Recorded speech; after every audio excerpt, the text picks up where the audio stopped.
이런 나무 같은 사람이 되고 싶다. 이렇게 머리를 어디서 땡땡이야? 아주 초창기의 인물들은 아예 그냥 머리가 없고 그냥 약간 얼굴 자체가 아예 없고 아주 작고 되게 많이 등장을 해요. 근데 이제 제가 일본에 살아요 그러면 그러고 보니 7월 6일까지 전시가 진행되니 꼭 보러 와주세요.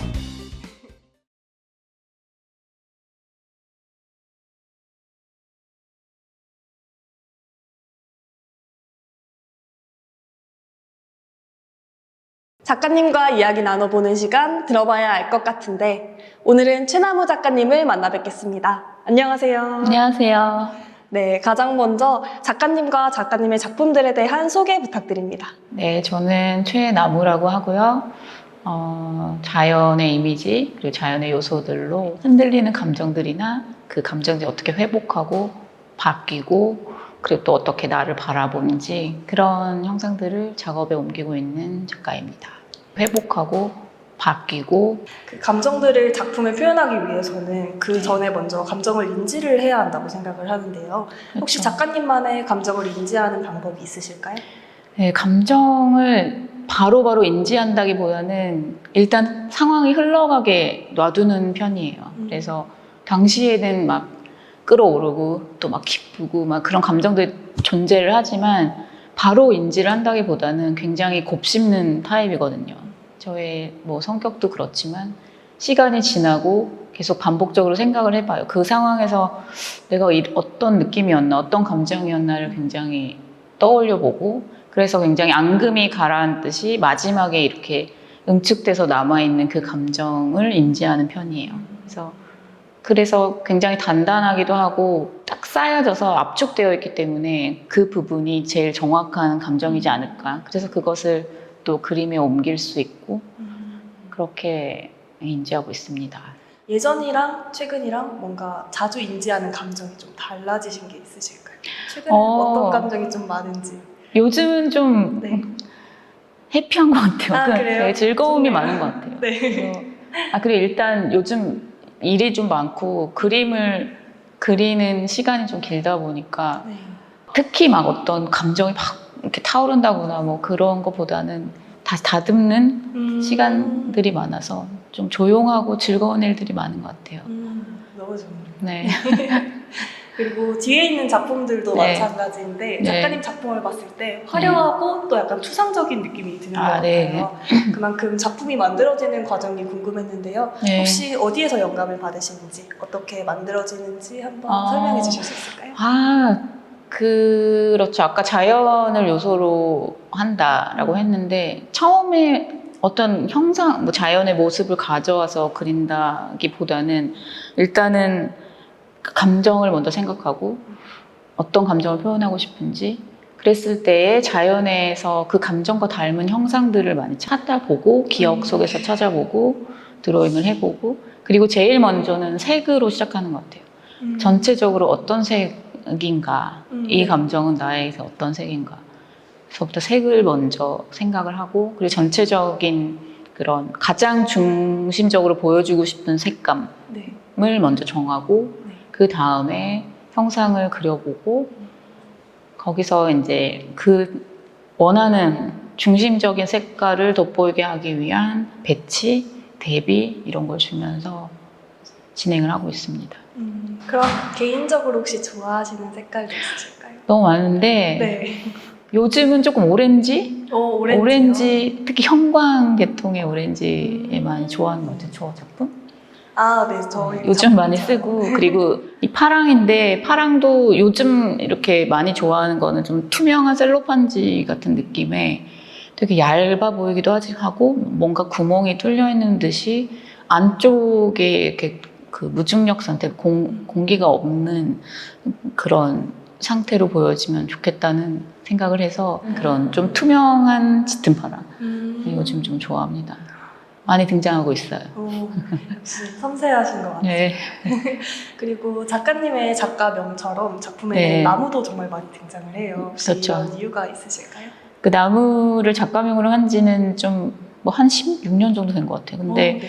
처음 나무를 뭔가 내 가까이 어떤 이름이나 그런 걸 써야겠다고 생각했던 거는 그보다 훨씬 전에 인도에 갔을 때 석가모니가 수양을 했던 그 반얀트리를 보러 간 적이 있는데 멀리서 이렇게 봤을 때는 굉장히 엄청 큰 숲이 있는 거예요. 그래서 저기 안에 있나 보다 나무가 보러 갔는데 가운데로 이렇게 숲 안으로 들어갔는데 한 그루인 거예요. 그 숲이.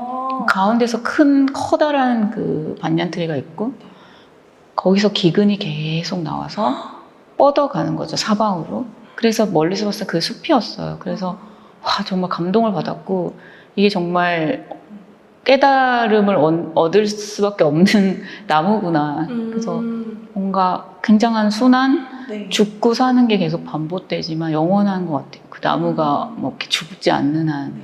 그래서 뭔가 이런 나무 같은 사람이 되고 싶다라는 생각을 했고 되게 어떤 생명과 죽음과 모든 그런 순환이 자연의 이치가 굉장히 압축적인 요소라고 생각을 해요. 식물이 특히나 막 움직이진 않지만 그 자리에서 계속 조금씩 매일매일 성장을 하고 또 번성을 하고 또 죽고 자기 안에 굉장히 고군분투하고 있고 그리고 산소를 뿜어주고 그래서 식물을 많이 좋아하고 그래서 뭐 이름처럼 나무가 그림에도 많이 등장하게 됐죠.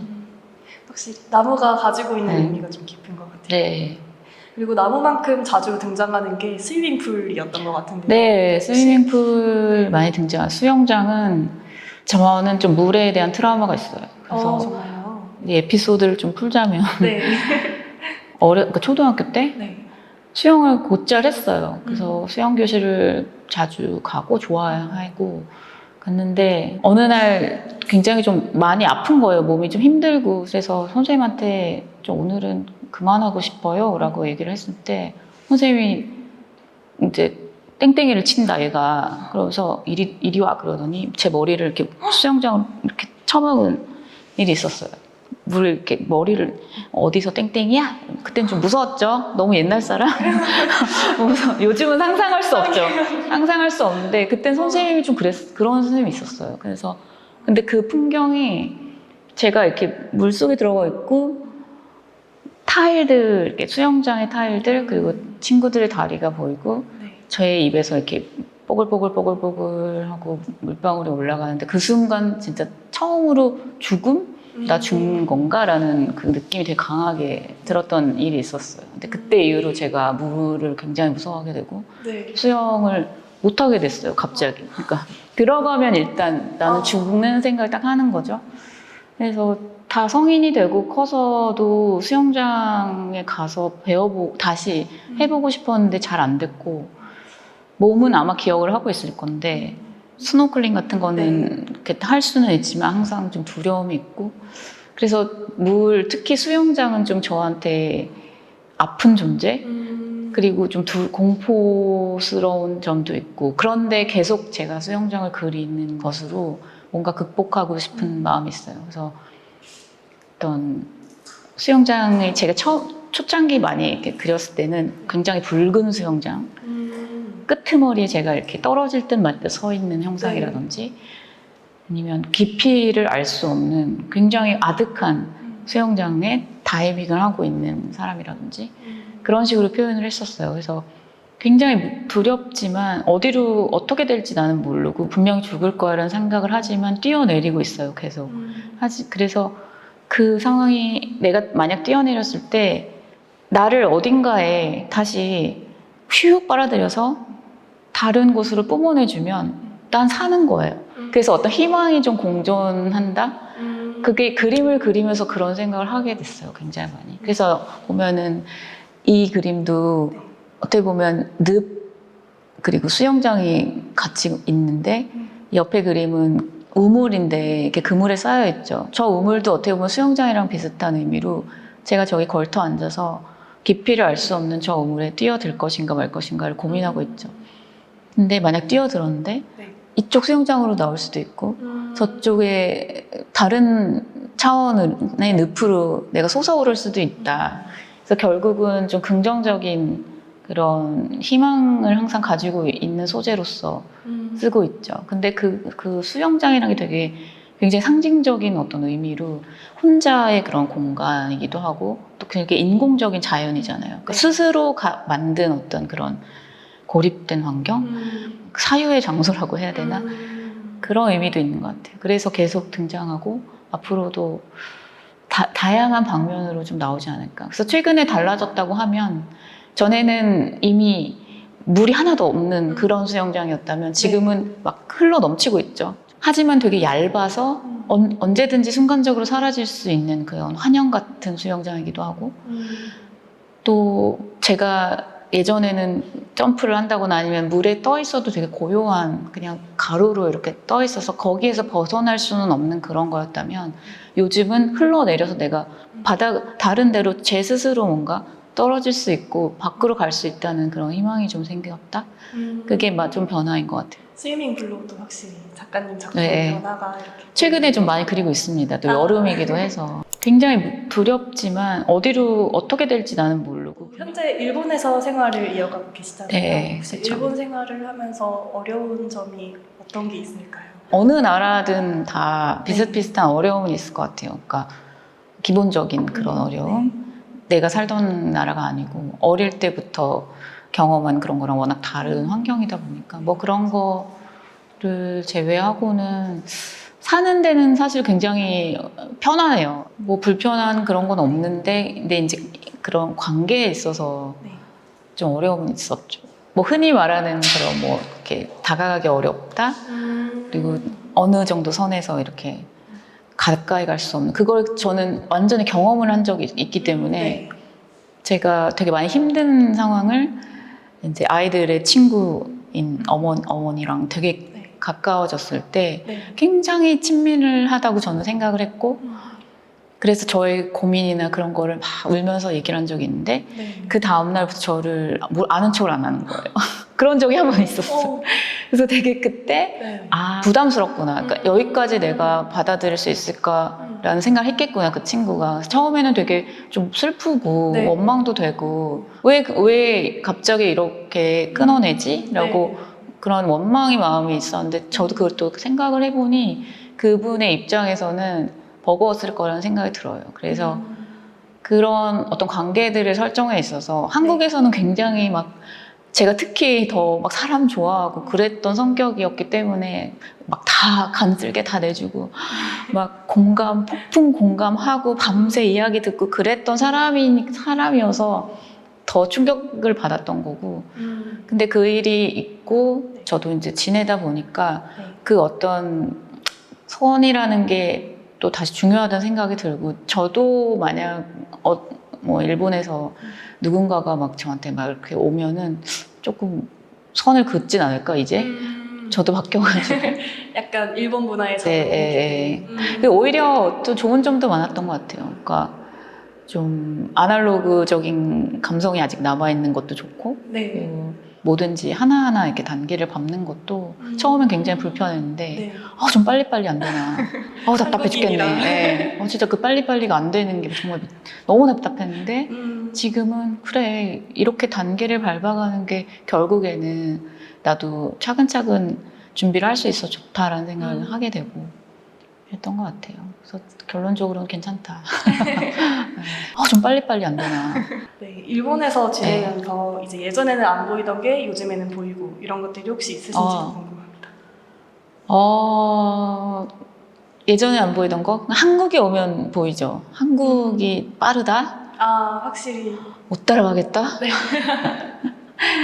그러니까 일본에 또 사는 시간이 좀 길어지다 보니까 진짜 한국의 변화가 더 빨리 느껴지는 거. 한국에 제가 계속 살았으면 몰랐을 건데 일본에 있다 보니 한국에 왔을 때 그런 변화가 많고 저 스스로는 좀 약간 느려졌다? 그러다 보니 더 한국에 오면은 눈이 돌아간다. 따라가기가. 편안하다고 혹시 느껴지시나요? 아니면 버거워요. 너무 힘들어요. 저라도 그럴 것 같습니다. 그리고 작품에는 색연필이나 펜처럼 다양한 재료들이 들어있는 것 같아요. 그렇죠. 혹시 작가님께서 특별히 애정하시는 재료가 있으신지 궁금합니다. 애정, 그쵸.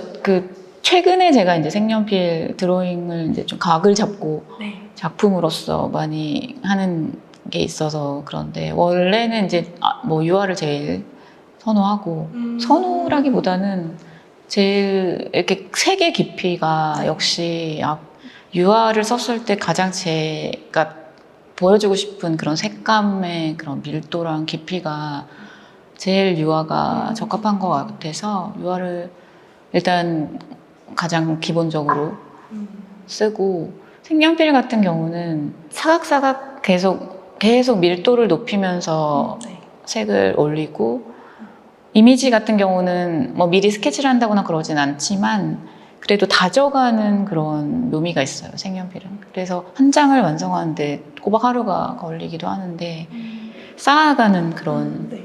재미가 있고 또 굉장히 세밀한 펜 드로잉 같은 경우는 네. 주로 이제 흑백으로 네. 그린 색을 뺀 색을 계속 쓰는 작업을 하다가 쉬고 싶을 때 그리고 붓질을 해서 네. 커다란 어떤 그런 전체 화면을 구성하는 거에 이렇게 골몰 하다가 펜을 잡고 가까이에서 사각사각사각 소리를 들으면서 아주 세밀한 작업을 하다 보면 굉장히 전환이 되고 그러니까 힐링이 되고 좀 뇌가 좀 새롭게 이렇게 정리가 되는 느낌이 들어서 네. 명상처럼 네. 그래서 다양한 방식을 좀 병행하면서 유화를 그리다가 좀 말리는 도중에 이제 색연필을 잡아서 해본다거나 오늘은 정말 눈이 아프다 형광색 그만 봐야겠어 싶을 때 이제 펜 드로잉을 하기도 하고 다양하게 배분을 하면서 계속 이렇게 마음이랑 뇌를 좀 이렇게 순환시키는 것 같아요. 네. 재료마다 각자의 특성이나 네네네 장점이 확실한 것 있습니다. 같아요. 네. 작가님의 작품 중에는 인물들의 표정이 없는 경우가 많더라고요. 그렇죠. 그런데 표정은 없는데 작품의 분위기나 감정은 오히려 확 와닿는 느낌이 들었는데요. 혹시 이런 방식으로 표현하시게 된 계기가 있으실까요? 제 작품을 보면 인물에 또 변천사가 있는데 네. 아주 초창기의 인물들은 아예 그냥 머리가 없고 그냥 그러니까 얼굴 자체가 아예 없고 아주 작고 네. 되게 많이 등장을 해요. 그래서 자연 속의 일부분이죠. 저희 분신들처럼 네.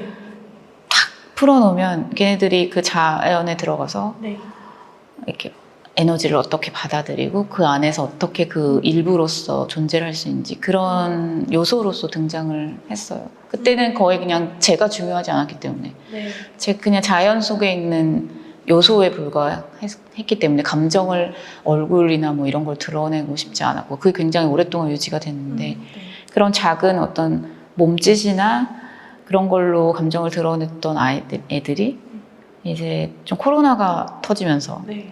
팬데믹 한 3년 정도에 이제 외부의 어떤 그런 물리적인 고립이 생기고 제가 그동안 좀 테마로 삼았던 이주민이라서 겪는 그런 불안이나 고립 같은 거가 뭐 전 세계 사람들이 다 알게 돼서 네. 오히려 저는 가벼운 거예요, 마음이. 거기서 벗어날 수 있게 됐어요, 오히려. 그래서 그때부터 내가 주인공이 될 수 있겠다는 생각이 들고 내가 이렇게 고립이 된 상황이라면 네. 나의 내면에서 내 세계를 만들어야겠다. 마치 뭐 아바타처럼. 네. 그래서 얼굴이 등장하기 시작하고 크기가 조금 커졌어요. 그게 바로 이 작품인데 이때는 이제 얼굴이 등장하기 시작해요. 하지만 아직 아직 표정이 막 있진 않고 네. 포즈나 이런 자세 하지만 크기가 커져서 존재감이 생겼고 얼굴 머리까지 이렇게 등장하게 됐죠. 이때는 이렇게 해서 내 스스로가 좀 더 행동하는 이렇게 사람으로 인물로 등장을 해서 최근에는 막 빔을 쏘고 네. 막 불을 지르고 막 이런 사람까지 이제 전면으로 등장을 했지만 결국은 표정이 확실하게 뭐 웃는다거나 운다거나 어떤 막 소리 지르는 그런 얼굴로서 드러내는 표정은 최대한 자제를 하려고 하는 게 우리도 인간이기 때문에 그림에 어떤 얼굴이 있으면 바로 얼굴을 보게 돼요. 그러니까 사람이 인물이 있으면 얼굴부터 찾게 되고 눈, 코, 입이 어떻게 움직이고 있는지를 가장 먼저 찾게 돼요. 본능적으로. 저도 그러니까. 그랬을 경우에 그 굉장히 표정보다는 이 표정 뒤에 있는 이 사람의 감정이 이제 복합적이고 다층적인데 너무 바로 전면에 나오는 표정으로 규정되어지지 않을까? 그렇게 하고 싶지를 않았어요. 그래서 색을 선택하는 것서부터 사물의 모양, 뭐 식물의 모양, 그런 모든 동작 같은 게 다 복합적으로 감정을 표현하는 것이 보는 사람도 그 당시에 어떤지에 따라서 감정이 다양하기 때문에 그런 걸 더 열린 결말로 작업을 하고 가능성을 열고 싶었어요. 그래서 얼굴은 최대한 표정이 없게, 하지만 존재감이 있게. 그래서 최소한의 어떤 눈이 반짝거린다거나, 아, 뭔가 깨달았나 봐, 얘. 꿈꾸고 있나? 그 정도만의 힌트를 주고, 나머지는 전체 작품 안에서 감정을 같이 느꼈으면 좋겠다는 생각으로 그렇게 그리고 있습니다. 그렇군요. 네, 가능성을 열고 싶었어요. 작가님의 SNS를 보면 네. 일상 속의 사진들도 많이 네. 등장을 하는 것 같아요. 맞아요. 저희 이제 강아지도 네. 한 작년부터 기르기 시작하고 있는데, 그래서 아침 저녁 같이 산책도 가고 네. 매일 이제 비슷하게 다니는 동네의 길인데 되게 산책을 하면서 같은 나무들을 봐도 매일매일 좀 달라져 있고 하늘도 매일매일 다르고 네. 강아지도 매일매일 다르고 아. 그래서 그 산책을 하거나 뭐 제가 식물을 기르면서 관찰을 하고 아주 작은 변화를 살피는데 좀 좋은 시간인 것 같아요. 그런 일상을 보내는 게 아주 길게 하지는 않지만 네. 매일매일 좀 루틴으로 뭐 출근할 때 차에서 음악을 들을 때 풍경이라든지 네. 아니면 뭐 그런 작은 그냥 소소한 게 매일 반복이 되면 그 매일에 일어나는 그런 아주 작은 변화를 캐치하는 그런 일들이 많이 있으니까 그게 또 작업에 굉장히 도움이 되고 리프레시 되고 네. 산책하는 시간이 그래도 네, 작업에 네. 영향을 좀 네, 너무 미치는 것 좋죠. 강아지도 매일매일 다르고 이번 전시회는 세 분의 네. 여성 작가님이 함께 하셨는데요. 네. 혹시 전시를 준비하시면서 혹은 다른 작가님들의 작품을 보면서 네. 느끼셨던 공통점이나 차이점 이런 게 있으실까요? 뭐 공통점은 뭐 일단 해외에서 살고 있다. 그리고 정착을 하고 있다. 네. 두 개의 공간 그리고 두 개의 어떤 그런 삶의 터전이 항상 공존하고 있다. 그런 게 공통점이고 또 작업을 하고 있는 게 또 공통점이고 그런 어떤 자기의 경험을 그걸 어떻게 풀어내느냐는 또 변화가 있죠. 셋이. 저 같은 경우는 감정의 변화라든지 그런 저에게서 일어나는 변화 그리고 제가 관계를 맺는 그런 상황에서 느꼈던 그런 경험에 의한 그런 감정들을 표현하고 좀 회복시키는 거 그런 거가 이제 포인트라면 심난영 작가 같은 경우도 뭐 개인적인 이야기에서 많이 출발을 하지만 좀 더 따뜻하고 자유롭고 저는 되게 일단 고통에서 시작을 하는데 제가 보기에 작가님은 굉장히 즐거움에서 시작을 하실 것 같아요. 근데 직접 아직 뵙지를 못했지만 작품에서 보여주는 느낌은 아주 작은 즐거움, 아주 소소한 그런 기쁨 보고 있으면 너무 막 신이 나는 거죠. 그래서 따뜻하고 그리고 김현진 작가 같은 경우는 큰어머님의 조각보 작품에서 영감을 얻어서 그 자신의 어떤 뿌리와 현재 자신과의 연결고리 그 어떤 방식도 그렇고 어떤 소재도 그렇고 그런 게 굉장히 서로 교차를 하면서 반복적인 어떤 그런 작업을 통해서 과거와 현재를 연결하고 또 한국과 미국의 그런 현재, 과거를 같이 연결하는 그래서 조각보나 콜라주 같은 작업이 되게 굉장히 다층적이잖아요. 그러니까 그리고 혼란스러운 것에서 질서를 찾는 거 뿌리에서 왔지만 제 것은 아니고 또 여기에 살지만 또 내 것은 아닌 그런 다양한 조각들이 나에게서 와서 하나의 그런 어떤 결과물이 된다. 현재의 내가 된다. 그러니까 그런 조각의 모음 그런 식으로 작업을 한다는 거가 굉장히 인상적이고 굉장히 제가 또 잘 못하는 분야이기도 해서 멋지다고 생각하고 있습니다. 네. 확실히 작품에서 표현하는 방식이 차이점으로 나타나는 것 같습니다. 그리고 이번 전시랑 관련된 작가님의 이야기를 저희가 한번 읽어봤어요. 읽어봤을 때 저희가 그 다양한 상황에 놓인 다양한 스스로의 모습을 어떻게 받아들이시게 됐는지가 좀 궁금해졌는데요. 네, 다양한 자아가 있죠. 굉장히 1번 방부터 한 10번 방까지. 되게 다양한 자아가 존재한다는 걸 처음 인식했던 거는 대학교 때 너무 옛날인데 연극을 했던 경험이었던 것 같아요. 그래서 그 배역을 맡아서 이제 배우로 무대에 올라야 되는데 너무 연구를 하죠. 이제 이 배역의 이 인물의 캐릭터에 대해서 연구를 하고 말투를 상상해보고 따라해보고 이런 성격일 거야. 막 연구를 해서 이제 완벽하게 나는 얘를 따라할 수 있어 라고 생각을 하고 무대에 올랐는데 그냥 저인 거예요. 그 무대에서 이건 이상한 기분. 내가 약간 이 사람이 뭐 얼굴이 있었구나. 내 속에 벌써 있었던 거 아닌가? 그때 되게 굉장히 좀 충격적인 경험이었고, 되게 나는 이런 사람이야 라고 늘 이렇게 생각하던 게 정답이 아닐 수 있다는 걸 그때 처음 알았고, 그러면서 계속 그렇다고 해서 뭐 내가 지킬 앤 하이드 뭐 이것도 아니지만, 그래도 그때 이제 그런 면이 인간에게 뭐 있을 수 있다는 걸 알았고, 그리고 시간이 지나고 이제 일본에서 살면서 아까도 말씀드렸지만 되게 이제 증명을 해야 했어요. 내가 누군지에 대해서. 사실 여행을 제가 좋아해서 이제 이주를 해도 여행 같을 거라고 생각을 했지만 굉장히 달랐던 점이 여행을 가면 그냥 그냥 여권만 있으면 되는 거예요. 그냥 여권에 존재하는 그냥 서류상에 나는 다고 내가 경험하고 만난 사람들 굳이 내가 막 나는 한국에서 온 누구예요. 뭐 그렇게 굳이 설명하지 않아도 그냥 나는 그냥 여행자로서 존재하고 그냥 한국에 돌아가면 되는 그냥 그런 사람이었는데 이제 이주를 하고 그 나라에 정착을 해야 하다 보니 계속 증명을 해야 되는 거예요. 너는 어디서 온 누구고 왜 여기서 살고 그리고 국적이 뭐고 그리고 저와 대화를 하려면 꼭 한국 이야기를 꺼내게 되는 거예요.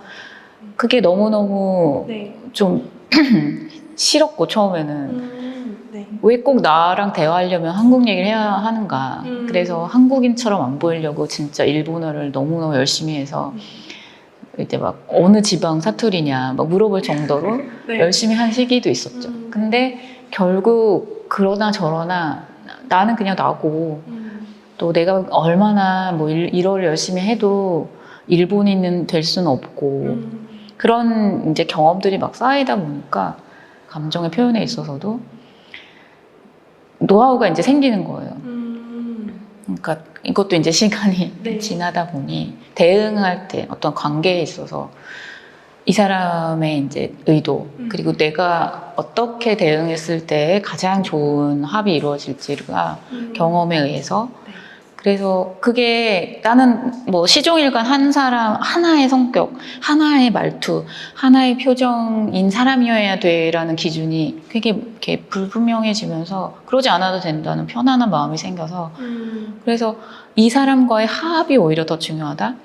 그래서 대화에 있어서 그리고 이 상황에 있어서 내가 다른 나를 이렇게 주섬주섬 꺼내서 이렇게 내보냈을 때 가장 좋은 결과를 얻고 스스로도 만족할 수 있다. 그런 경험이 쌓여서 받아들이게 됐죠. 그래서 작품도 어떻게 보면 요즘에 그런 제가 되게 얼굴이 많이 달고 등장을 한다거나 아주 옛날에도 이런 그림을 그렸었어요. 그러니까 진짜 대학 졸업하고 나서 그 연극의 경험을 처음 작업을 쓰면서 얼굴이 막 터질 것 같지 많은 그런 그림을 막 그렸었는데 그때는 그냥 그런 게 재밌어서 나 진짜 얼굴 다양해. 자아 100만 개야. 막 이런 거였다면 지금은 다 소화가 되고 어떻게 내가 나를 꺼낼 때 가장 좋은 그런 감정의 합을 이룰 수 있는지를 알고 많이 자연스러워졌다고 생각을 해요. 이제 그런 마음도 많이 편안해지고 근데 그게 진짜 이주를 하지 않았으면 몰랐을 이렇게 되지 않았을 것 같아요. 네. 네. 저는 아직 대학생이다 보니 페르소나가 많아서 혼란스러운 시기. 그쵸. 그게 되게 혼란으로 다가오죠. 그 재밌고 나 되게 좀 충격이라고 했잖아요. 아까 그런 경험을 했을 때. 이래도 되나? 맞아요. 나 진짜 병원 가볼까? 막 이런 생각도. 그랬는데 그게 혼란스러운 게 당연하다고 생각해요. 그냥 그렇게 교육을 일단 받아오지 않았고, 그러니까 너는 너가 누군지 정해. 약간 이렇게 살아왔기 때문에. 근데 다양한 내가 있는 게 오히려 자연스럽지 않을까라는 생각도 할 수 있을 것 같아요. 그래서 네. 언젠간 작가님처럼 자연스러워지 네, 자연스러워질 거라 생각합니다. 바랍니다. 네. 나 진짜 얼굴 다양해. 자아 100만 개야. 이번 전시를 설명하는 첫 문장에는 이런 네. 말이 나옵니다. 오늘날 예술가에게 국경은 얼마나 유효한 개념일까? 네. 작가님께서 만약에 이 질문에 대답을 하신다면 어떻게 답을 하고 싶으신지 궁금합니다. 네, 그 국경 그리고 국적이나 이런 거는 제도적으로는 분명히 존재하고 중요하죠. 네. 그리고 모든 서류상에 등장을 하고 이동을 하려면 필요하고 사회적인 약속이기 때문에 중요하지만 그림에서는 국경을 따지지 않아도 되고 국경이 오히려 사라진 그림을 그렸을 때 국적을 생각하지 않는 작가가 되는 것이 어딜 가나 그냥 그 자체로서 존재할 수 있고 딱 국적이 제도적으로 있다고 해서 그림도 나는 한국이어야 돼 뭐 아니면 뭐 난 일본에 갔으니까 일본적으로 그릴 거야 라는 거를 하는 게 오히려 네. 너무나 아깝다. 그러지 않는 게 오히려 더 어딜 가나 나로서 존재할 수 있는 방법인데 내가 오히려 국경을 막 결정하고 내가 경계를 지으면 뭐 내가 넓힐 수 있는 부분이 더 한정적일 수밖에 없잖아요. 그래서 그렇죠. 더 자유롭고 그러려면 예술가는 그걸 넘어서 시선을 바라보는 게 좋다 생각을 합니다. 그래서 제 작품을 보고 막 일본 같아요라고 제가 일본 사는지 모르시는 분은 아무도 그런 얘기를 안 하거든요. 네. 근데 이제 제가 일본에 살아요 그러면 그러고 보니 애니메이션 같네 막 그런 분도 계신데 사실 그건 첫 번째가 아니잖아요. 네, 그렇죠. 그림에서 느껴지는 그런 걸로 규정할 수는 없는 거잖아요. 그래서 바라보시는 분들도 이제 지금은 우리가 이제 해외 작가들이 왔어라는 기획이지만 그래서 더 물어볼 수 있는 거죠. 이 작가 일본에 산다고 했는데 전혀 그렇지 않아. 이탈리아에서 사시는 작가분인데 괜찮은데? 그냥 작가의 그런 표현 방식이 중요한 거지. 그걸 오히려 또 물어볼 수 있는 전시가 되지 않을까. 그래서 좋은 기획이라고 생각합니다. 네. 확실히 국경을 뛰어넘는다는 게 새로운 네. 경험이나 시각을 네. 주긴 하지만 그래도 작가 개인의 것이 가장 중요하다. 그쵸. 맞아요. 그게 제일 중요하다. 그러면 혹시 마지막으로 하고 싶으신 말씀 있으실까요? 마지막으로 더운 날 와주셔서 감사하고요. 일단 요즘은 너무 SNS가 발달을 해서 저도 약간 살짝 중독기가 있는데 이게 저도 일본에 사니까 더 한국 막 궁금하고 빠르게 변화하는 이런 거 따라가고 싶은 마음에 이제 많이들 사진도 올리고 그림은 또 더더군다나 비주얼적인 게 중요하다 보니까 알리고 싶은 마음 그런 건 있지만 제일 좋은 건 눈으로 감상하는 것이다. 그리고 사진은 정말 그냥 사진일 뿐이에요. 뭐 작업으로서 사진은 이제 제하고 그러니까 작가가의 그런 손짓이나 그런 숨결도 느껴지고 그렸을 때 그런 공기 같은 것도 있기 때문에 많이들 전시장에 나오셔서 작품을 꼭 봐주셨으면 좋겠습니다. 인사동 갤러리 온도로 오시면 됩니다. 들어오세요. 7월 6일까지 전시가 진행되니 꼭 보러 와주세요. 그러면 인터뷰는 네. 여기서 마무리하도록 하겠습니다. 네, 감사합니다. 감사합니다. 감사합니다.